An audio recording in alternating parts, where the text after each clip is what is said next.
Hello बच्चों, आइए इस प्रश्न को देखते हैं। निम्न में से गेहूं किस प्रकार का फल है? ए एकीन, बी सिप्सेला, सी कैरियोप्सिस, डी भ्रूणपोष।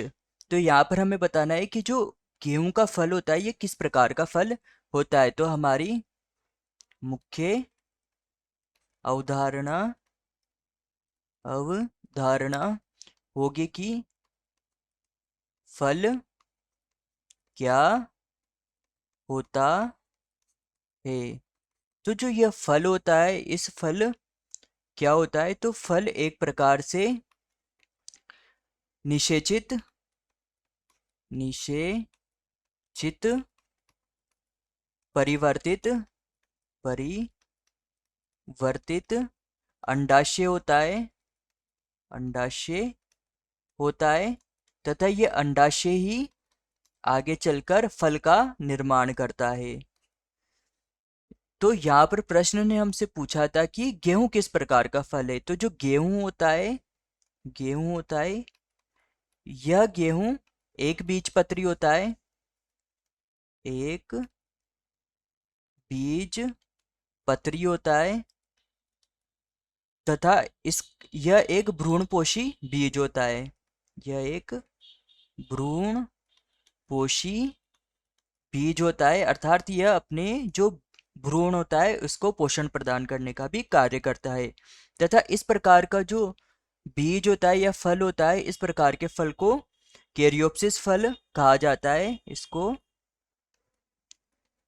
कैरियोप्सिस कैरियोप्सिस फल कहा जाता है। इस प्रकार के जो कैरियोप्सिस फल होता है इसमें जो फल भित्ति होती है, यह फल भित्ति जुड़ी हुई रहती है बीजावरण के साथ। बीजावरण के साथ यह जुड़ी हुई रहती है, अर्थात संयुक्त रहती है। इस प्रकार की जो संरचना होती है जिसमें फल भित्ति और बीजावरण जुड़े हुए रहते हैं, कैरियोप्सिस फल कहलाता है। तो यहाँ पर प्रश्न ने हमसे पूछा था कि गेहूं किस प्रकार का फल है। तो ए हमारे पास एकीन। तो जो एकीन फल होते हैं, इन एकीन फल की जो फल भित्ति होती है,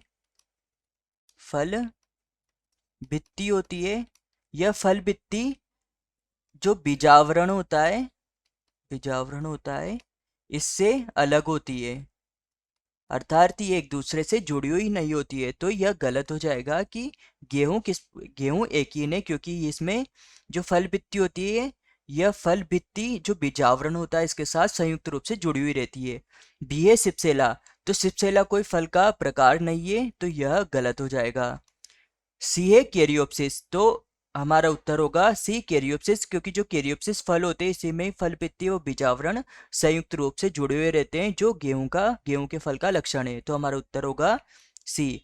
डी हमारे पास भ्रूणपोष। तो भ्रूणपोष का कार्य होता है कि यह जो भ्रूण होता है उसको पोषण प्रदान करता है, ना कि यह एक प्रकार के किसी फल का प्रकार है। तो यह भी गलत हो जाएगा। तो हमारा उत्तर होगा उत्तर सी कैरियोप्सिस।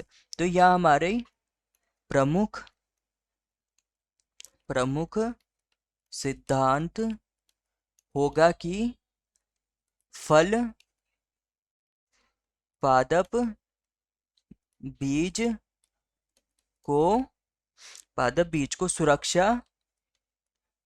सुरक्षा प्रदान करता है, क्योंकि जो ये फल होता है इसी के अंदर भ्रूण मौजूद होता है जो आगे चलकर पादप का निर्माण करता है। तो फल होता है जो इसका सुरक्षा का कार्य करता है।